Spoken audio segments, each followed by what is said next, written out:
What's up, you guys? Welcome back. Thank you for coming back and checking out my channel again.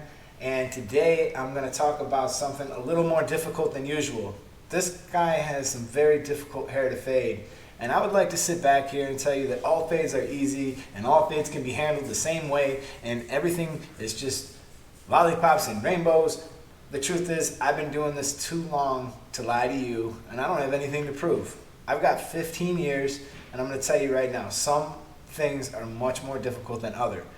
I could sit here and do a number 3 on top with skin on the sides till I'm blue in the face, and I will tell you that that is actually easy. But sometimes different hair presents different challenges, especially when it's a mixture of some just very, very thick curly hair on one hand and then kind of thin in some other spots. And yeah, it can be a real challenge. So I'm going to show you my attack on this one, what I do, how I handle that kind of thing when I get into it, and I'm going to try to give you the best advice I can for any of you guys trying to tackle something like this. Did I mention I got a newborn?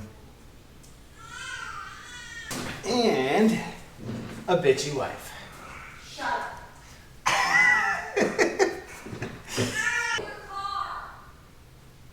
I'm not doing voiceovers in my car. And I know at times I just want to run outside. Why didn't you guys tell me that I sponged the lens? I'm getting stressed out. This house is a mess. I got a lot of editing to do. This dog's full of hair. I'm not even halfway done with this video. I need a wheelie break.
Feel so much better. Now let's finish this fade. I just hit 15,000 subscribers, so I just want to say thank you to all of you guys, because without you it would not be possible. And we have been growing on this channel at like pretty close to 1,000 subscribers every 8 days. At this rate, if I keep up this growth, that would be pretty sweet, and I am trying to keep my pedal to the metal. Okay, this kid's got quite the mop on the top of his head. I'm starting this out with freehand clipper cutting all over the top. Just try to hold your hand steady. Just try to shape it. It doesn't have to be perfect right now. We're just going to go through and we're roughing out the amount that we want to take off. Of course, I did go through and pick it out, but in the interest of trying to save you guys some time, I skipped that part. You guys know what that would look like. But you're going to have to pick this out multiple times to get it just right. But it's okay if you don't get everything cut exactly perfect, because with this type of curly, kind of kinky kind of hair, it's going to style up really nice. Once we put some gel and we twist it up anyways, it's going to be looking good. So as long as you got your fade on point and the rest of this is cut just right and close enough, you're going to be okay. This is not the most difficult part about this haircut. However, you're going to see me picking this back out, going back through it one more time, and I'm going to go ahead and I'm going to try to get that as even as possible. The most difficult part about this haircut is every bit of it is going to react a little bit different, so you can't really count on all the normal core skills, and you really can't always count on your fade process being the exact same in this case.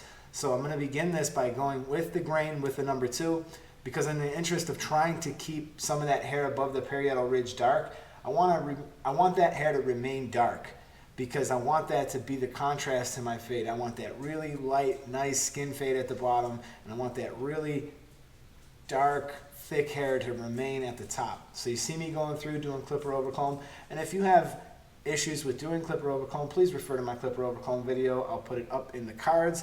And I'm going back through with some scissor over comb, And you can also use texturizing shears over comb if you need to try to get that straight. So basically, I just want that part of the blend to be pretty well good and addressed before I get into the actual fade, because then basically all I have to worry about is getting this from skin to a number 2, and I can get it just right.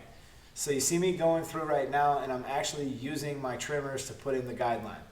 I just decided to do that just because I just adjusted them. I wanted to make sure they were hitting good. They are. And of course, I'm cleaning it up with my Detachable, my Oster Volts, the best machine that I have in my kit and the most useful thing to me or anybody who is handling a good amount of volume per day.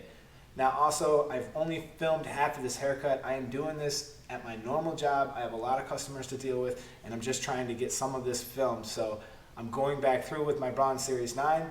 Of course, I'm stopping before I get to that line. I'm lifting it up, I'm going down with the grain, and I want to make sure that I got a perfect blend from skin to where I put that 5-0 line in. Now, this is kind of my attack on the skin fade. I'm always doing it this way now. I've really had a lot of success with this, and others are telling me it's killing, they're killing it with this technique too. So we're going to begin by putting in the first guideline with the half close, which of course is basically the exact same thing as using the open taper. However, all clippers will cut better when the taper is in the closed position, allowing you to cut that hair with speed and efficiency, and putting in that guideline is going to be a cinch for just about every clipper you use, especially helpful with cordless clippers that don't have the power that corded clippers use. Now, of course, I am using a corded clipper because I don't like to waste time. When it comes down to it, I'd much rather have a machine that cuts perfectly, and I don't mind that it's plugged in. I'm following up this step with the open taper, and you will be amazed by just the open taper alone how well it will take down that line. So I'm stopping just above my first guideline, and I'm coming up with that open taper, and then little by little, I'm going to begin closing it, and notice that I've made a seriously good effort to try to keep it on an angle or only use one of the corners at a time. Either way, that's kind of why I like to put my guidelines in sort of curved, because if you put your guideline in sort of curved, then your clipper is always going to be on an angle even when you hold it straight. It's kind of like one of those pro tips that I think a lot of pros don't even understand why they do it or why they've had good success with it. But I'm here to tell you that this is probably why they're having good success with it, because when they put in sort of a curved guideline, your blade is straight, and when you come up and you hold it straight, it's actually on an angle. So I will begin dropping it down a little bit lower as I close the taper, and still using my corners and wiping out that skin line. Of course, you'll find that this particular part on this particular client in this particular setting is not going to be that difficult. The next steps are going to be a little more hard because it's very easy to make a mistake into this type of hair, because you'll wind up taking it up a little bit too high, creating a light spot, and you're going to have a lot of trouble keeping that uniformity throughout the entire fade. So as you see, the guideline that I originally put in is starting to dissipate. It's going to be completely gone here in just a minute, and I can go into my next step. And before I do that, I'll just give myself a second to talk about it. The next step, we're actually going to grab the number 1, and we're going to open the 1 up. However, with this particular type of hair, being that it's not 100% curly and it's not 100% thick in every area, I'm always trying to do things to cushion myself. You see me taking a step back here real quick before I go forward with my trimmer, and I'm just wiping out any little line that may have been left up, any little residual line. I want to address that now. I like to build these things strong, and I like to make sure every step is perfect. You see me taking it with the grain. Now with the grain, with the 1 1/2 open, it's not doing a whole lot. However, it is thinning out some of them sections towards the top, and I just wanted to see what effect that would have on it. Now you see me going back up against the grain with the open number 1. And I'm simply going to repeat the exact same steps that I just did with my open taper process on the half guard and the open taper process that I just used. So you see me beginning with it open, again keeping it on an angle or keeping just one of the corners down and working that line out. And slowly I will begin to close it. Of course, I know that this number 1 is not going to wipe out this line entirely. However, you'll see that it will get pretty close to taking out this line almost all the way. And then you're going to see there's going to be just a very small amount that will need to be cleaned up. And guess what we'll go back and do that with? Did you know? It will be the half. Because, of course, we put this guideline in with the half closed, right?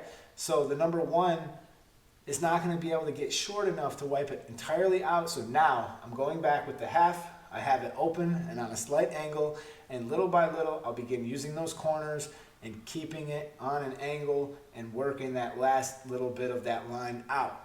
Okay, now what you're going to notice is it's very easy to make a mistake in this step. Sometimes, especially with certain clippers, your half guard's not always going to cut great, and sometimes it'll even hit the guard if you have it adjusted too tight. If you got that zero gap game real strong and it's banging into that guard, I would tell you to go ahead and back that off just a little bit, because it's going to make life a little bit easier for you.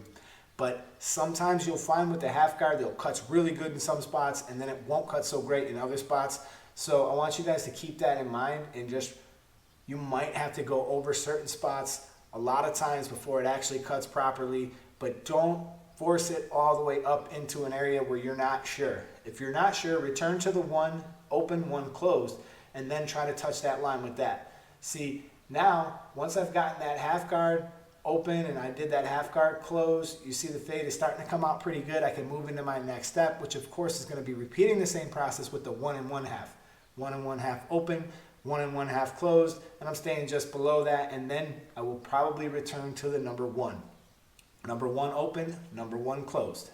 Notice how each time I move forward, I move back just a little bit to make sure that I've really taken care and I've really been careful throughout them steps. It's very easy to just go back and fix that foundation before you move forward, and it's so easy for you guys to get lost in this kind of fade where you could be up at some other step before you're even done with the last 2 steps. So really concentrate on that. Each time you step away to your next step, it's okay if you return back then, because you don't want to have to be going 3, 4, 5 steps back and you're just going to get lost and you're not sure where you're going, and it's going to just become a complete mess. So while you have your perimeters defined, when you have your 2 guidelines and you know you're working in between here and here, we know that we shouldn't be, way up here working on something until this is perfectly finished and this is perfectly done.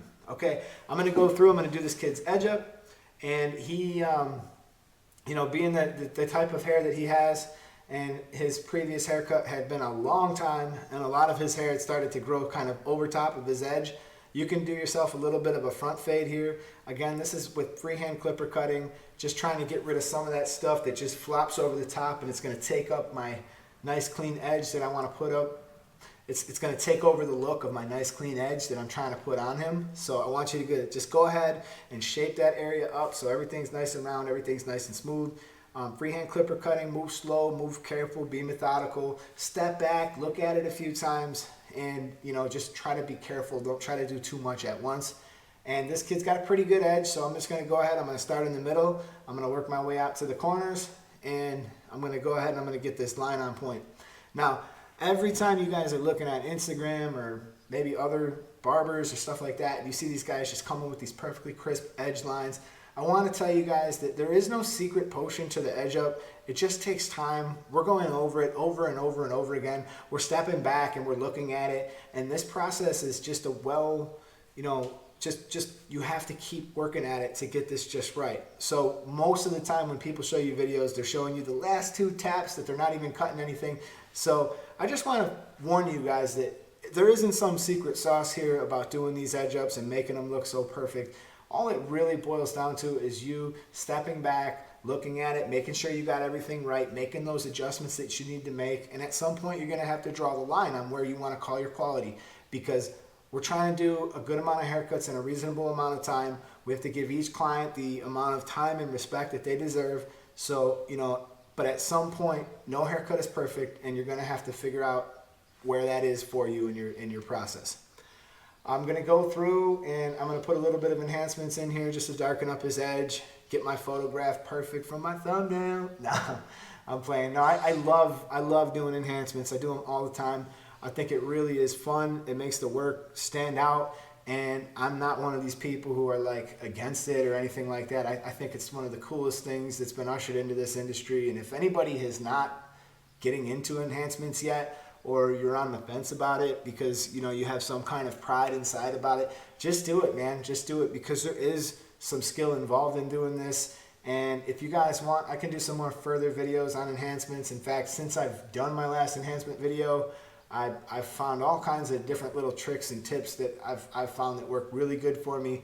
And I'm always doing it with a scratch off, always a loser. It just works out that way that I just get so many losers. I guess I'm just lucky that way, you know what I mean? But you'll see me going through with the spray, and I'm just gonna spray some of them thinner spots that are showing the scalp, so that later when I'm done and I show you guys that final spin, you don't eat me alive and try to tell me there's a bunch of mistakes, Ed, what you doing? But anyways, man, it's all love. I don't got nothing to prove. I'm just trying to help you guys out. This has been you know, a hell of a week, and things are finally starting to turn around. I mean, man, I'm really happy. I got some big news coming, and I'll share it with you guys when I can. But we got some pretty cool new stuff coming, and I think I'm going to be bringing a lot more content to you. So you're probably going to want to hit that subscribe button if you're not already. And other than that, man, I'm going to see you guys in my next video. Thanks for watching. Thanks for listening. It is Mr. Eddie Barber, and I'm out.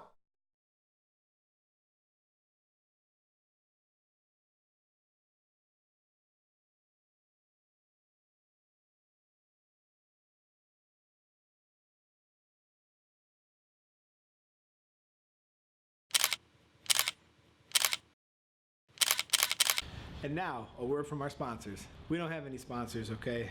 This is just me trying to make a difference. I make all the videos, I edit them, I shoot them, I film them, I got all the cameras, the equipment, computers, and it's all very expensive to make these YouTube videos.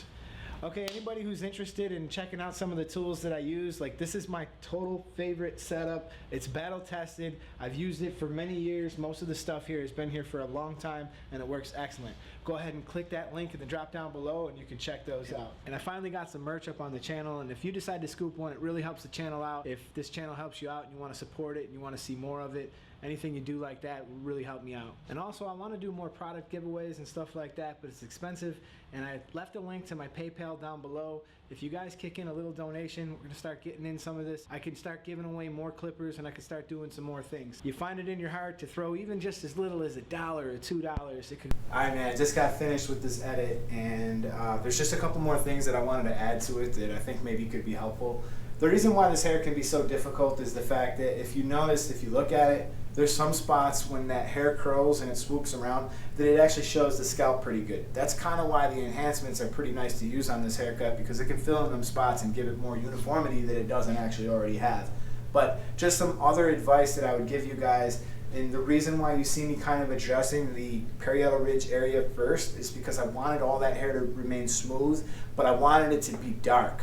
I wanted to try to keep as much darkness as I can above the parietal ridge. Of course, if you don't know how to find the parietal ridge, you can simply just take a comb, place it flat on the side of the head, and right where the comb leaves the hair, that ridge is going to travel all the way around the head, and that's how you're going to find it. So when you get to that area, you need to try to keep as much of that darkness as you can, and that's kind of why you like this. That's kind of why I take care of that number 2, and I did it with the grain and against the grain to try to preserve that darkness. And then I use scissor over comb, clipper over comb, and even texturizing shears to address that area, so that when I go back up with the clippers, the amount of work that's left there is minimal. So then I can put my skin line kind of low, and I know I got about this much room to get it done, and that gives me plenty of room to work all my guards and everything like that. Good luck to you guys. I hope this video helps, and I'll see you in my next video, and I'm actually out this time.